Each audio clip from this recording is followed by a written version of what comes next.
안녕하세요. 구미이즈 김지영 대표입니다. 최근 80만 불 투자 이메일을 진행하시는 분들이 주로 질문하시는 게 이주업체의 역할과 리저널 세탑, 프로젝트 어떤 부분이 가장 중요한가요? 라는 질문이 있는데요. 오늘은 제가 이주업체의 역할에 대해서 설명을 드리려고 합니다. 이주업체는요, 영주권 신청부터 원금 상환까지 어떻게 보면 시작부터 끝까지 여러분들을 다 관리한다고 보시면 됩니다.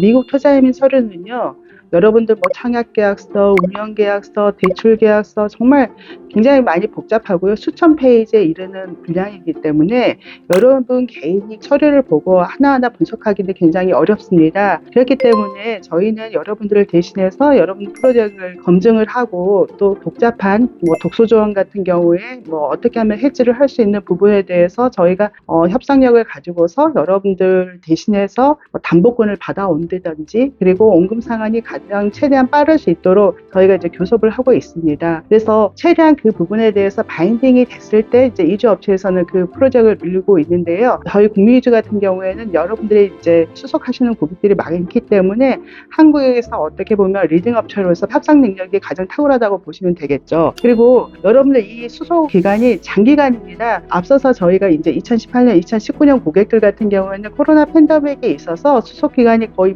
3년 반, 4년까지 진행되는 경우가 있었지만 실제 여러분들 프로세스는 평균적으로 2년 정도 된다고 보면 됩니다. 조건부 영주권을 받는 건 2년 정도 걸리는 거고요. 그리고 또 마지막 영구영주권 접수할 때까지 2년, 영구영주권 접수해서 또 3년. 그러면 이 모든 타임라인 자체가 한 7년 정도 되는 거고요. 여러분이 원금 상환 경우에는 2017년 바뀐 이민법으로 해서 원래는 그 전에는 영구영주권을 받아야 원금 상환을 받았는데 최근에 투자이민 프로젝트는 저희가 리저널 센터와 디벨로퍼 쪽에 요청을 해서 그러니까 I-8이고 영구영주권을 접수를 하면 원금 상환을 받게 해놨기 때문에 원금 상환까지는 대략 한 4년에서 5년 정도 걸린다고 보는데 모든 어떤 프로세스는 7, 8년이기 때문에 그동안 여러분들을 충분히 관리 감독하고 또 여러분들이 미국에 입국해서 잘 정착할 수 있도록 모든 프로세스를 해야 하기 때문에 이 장기간에 걸친 이 이주업체의 역할은 정말 가장 중요하다고 보면 될 것 같습니다.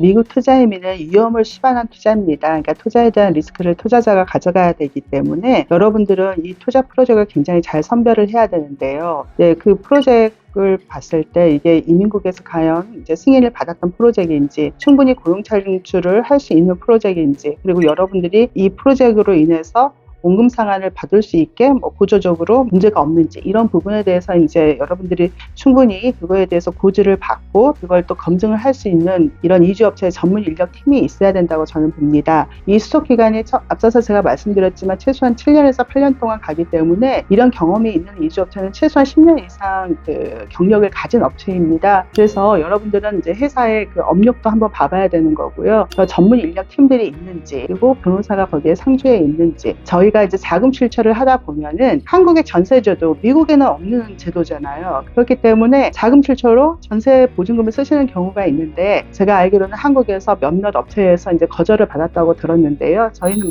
지금까지 단 한 건도 거절은 없으니까 전세 제도라고 해서 다 안 되는 건 아니고요. 가령 예를 들어서 20억 아파트에 전세 보증금이 8억이다. 그건 쓸 수 있겠죠. 8억을 주고도 자녀 가치가 12억이 남아 있으니까. 근데 10억짜리 아파트에 전세 보증금 8억이면 전세 보증금을 주고도 2억밖에 남지 않기 때문에 이거는 그냥 라이abili티 부채로 보는 경우들이 있거든요. 그래서 이런 부분에 대해서는 변호사들이 한국의 전세대를 잘 설명을 해서 이민국에 승인을 받는 경험이 많은 변호사들 해야 되겠죠. 저희 회사 변호사들은 5년 이상 다 근속해서 수백 케이스씩 경험이 있기 때문에 그런 부분에 대해서는 아주 전문가라고 자부하고요. 또 프로젝트에 대해서도 회계팀이 있어야 돼요. 그래서 그 회사 디벨로퍼들의 어떤 재무 현황도 봐야 되는 거고요. 은행의 선순위 대출에 대해서도 금리가 높은 건 당연히 리스크가 굉장히 높은 거거든요. 그렇기 때문에 금리가 어느 정도 되는 건지 담보권이 있는 건지 실제 담보권에 대해서도 또 투자임에는 보통 이제 후순위로 이루어졌기 때문에 매주론에 대해서 뭐 저희가 질권 설정을 할 수 있는 부분인 건지 이런 부분도 한번 확실히 해봐야 되고요. 그동안의 투자임에는 그 에코티, 그러니까 지분 참여 방식이 한 2008년 전에는 굉장히 많았거든요. 그러다 보니까 원금 상환에 애로점을 겪는 경우들이 굉장히 많았어요. 어떻게 보면은, 그러니까 잘 됐을 경우에는 배당도 많이 받고 투자의 가치도 높았겠지만 실제 투자임에는 여러분들이 영주권을 받는 게 목적인 거고요. 원금만 잘 돌려주면 문제가 없기 때문에 가장 보수적으로 가야 되는 부분이거든요. 그래서 이제 저희 회사에서는 이제 프로젝트별로 인프라가 가장 이제 뭐 안전하다고 보고 그걸 가장 우선적으로 여러분들한테 레커멘드 하고 있고요. 그다음에 이제 부동산이라고 하더라도 확실한 담보 그리고 완공 무료 그럴 때 이제 저희가 진행을 하고 있죠. 최근 코로나 팬데믹과 미국 취업 이민의 정책 변경으로 인해서 이런 이주업체들이 이제 재정이 많이 악화되고 간혹 수속을 맡겼던 업체가 이제 없어지는 경우들이 있어요. 그래서 최근 이제 저희 회사로 연락이 와서 이 다음 그 프로세스는 어떻게 해야 되는지 문의가 있는데 참 그럴 때 보면은 안타깝죠. 장기간 여러분들이 케어를 받아야 되는데 없어지는 경우에는 이제 사실 이제 리저널 센터로 문의해서 이제 진행을 하시라고 저희가 말씀을 드리고는 하는데 그러다 보면 이런 이주업체의 재무 건전성도 굉장히 중요하다고 봅니다. 왜냐하면 여러분들이 또 리저널 센터 연락해서 미국에 있는 변호사를 선임해서 이 다음 영구영주권 받고 또 원금 상환을 받기 위해서 또 리저널 센터랑 계속 교섭하는 게 쉬운 부분은 아니잖아요. 뭐 리저널 센터, 뭐 프로젝트 다 중요하지만 사실 가장 중요하다고 강조하는 게 이주업체라는 부분에 대해서는 여러분 좀 이해를 하실 거예요. 이 부분에 대해서는. 네. 그리고 여러분들이 이제 검증하는 방법은 여러 가지가 있겠죠. 일단 10년 이상 건실하게 운영해온 업체, 그리고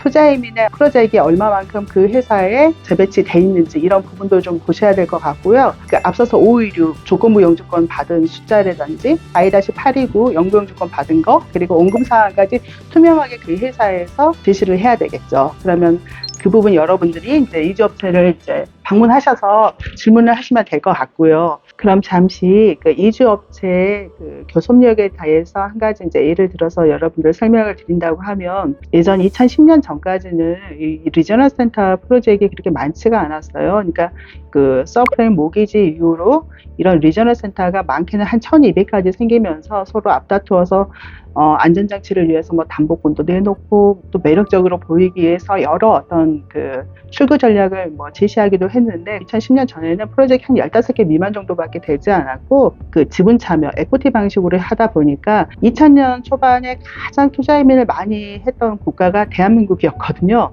그런데 하필이면 상한 도래시기에 서프라임 모기지 사태가 막 물려가지고 에코티 투자였기 때문에 이게 상한 받기가 프로젝트가 사실 망가지면 원금 상환 받기가 어렵잖아요. 그래서 영주권은 받았는데 원금 상환 받기가 어려운 프로젝트들이 많이 있었고, 이제 저희가 2009년도에 미로키의 어떤 그 메리트 계열의 호텔 프로젝트, 다른 업체들도 동시에 이제 진행을 했었는데, 그래도 그때 2009년도에는 그 프로젝트가 그래도 뭐 대출이었기 때문에 안정적이라고 생각을 하고 진행을 했었는데, 5년 후에 상한 도래 시기에 그 연 이자 2.5%를 주기로 해서 1000만 불 투자이민 플러스 그 2.5%에서 5년 후에 이제 57만 5천 불을 기대하고 있었는데, 원금 상환이 됐는데도 도래 그 만기가 됐음에도 불구하고 저희한테 저희 고객분들한테 계좌번호를 묻지 않더라고요. 그래서 저희가 리저널 센터에 이제 질문을 했죠. 왜 원금 상환 도래 시기가 됐는데 지금 우리한테 정보를 제공하라고 그 제시를 하지 않느냐라고 했더니만, 저희한테 이메일을 주는 게 아니라 투자자들한테 이제 이메일을 줘서 어떻게 왔냐면, 조만간 우리가 호텔을 매각을 할 건데 매각을 했을 때는 이자까지 주겠지만 매각하기 전에는 대출에 대해서 그냥 50만 불만 그 상환을 하겠다라고 하는 거예요. 근데 계약서에는 그렇게 나와 있지 않기 때문에 저희가 강경하게 이건 말이 안 된다, 그 이자까지 달라라고 했는데 이제 저희 고객분들이 좀 무서워서 사인해서 바로 보냈더라고요. 그래서 원금만 50만 불 받게 됐는데, 이제 2014년 이야기죠. 그러고도 몇 년 지나서 한 3년 지나서 다른 업체에서도 연락이 계속 왔어요. 금융위주는 그 프로젝트에 대해서 원금 상환을 받았느냐, 받았다. 아직까지도 못 받고 계시느냐. 또 그로부터 한 2년 후에도 다른 업체에서 또 연락이 왔었어요.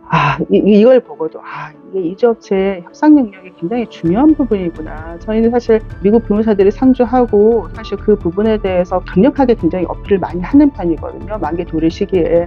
또 한 예로 저희가 펜실베니아 고속도로 프로젝트, 저희 고객분들 한 200여 명 넘게 하고 굉장히 많이 한국에서 핫했던 프로젝트이죠. 그래서 철도 셉타 프로젝트, 펜실베니아 고속도로 프로젝트 이걸 진행을 하면서 보니까 원금 상환이 어떻게 되어 있었냐면 이게 파머 펀드로 묶여 있다 보니까 100명의 트렌치가 한꺼번에 묶여 있는 거예요. 그런데 중국 투자자가 한 2015년 이후로는요, 그냥 백너구 컨트리 캡에 의해서 한 15년 이상 걸린단 말이에요. 그러니까 이 펀드가 모든 게 다 마무리가 되려고 하면요, I-829가 다 나오는 상황 시점이면 중국 투자자를 기다리면 한 15년 이상 기다려야 되는 상황인 거예요. 아차 싶은 거죠. 그래서 저희가 2018년도에 거의 1년 동안 협상을 해가지고 저희 한국 투자자들에 대해서는 I-829를 접수하면 무조건 원금 상환을 받게 저희가 계속 그쪽하고 교섭을 해서 그걸 마인딩을 해놨거든요. 그래서 작년부터 저희는 원금 상환을 받고 있는 거죠. 네.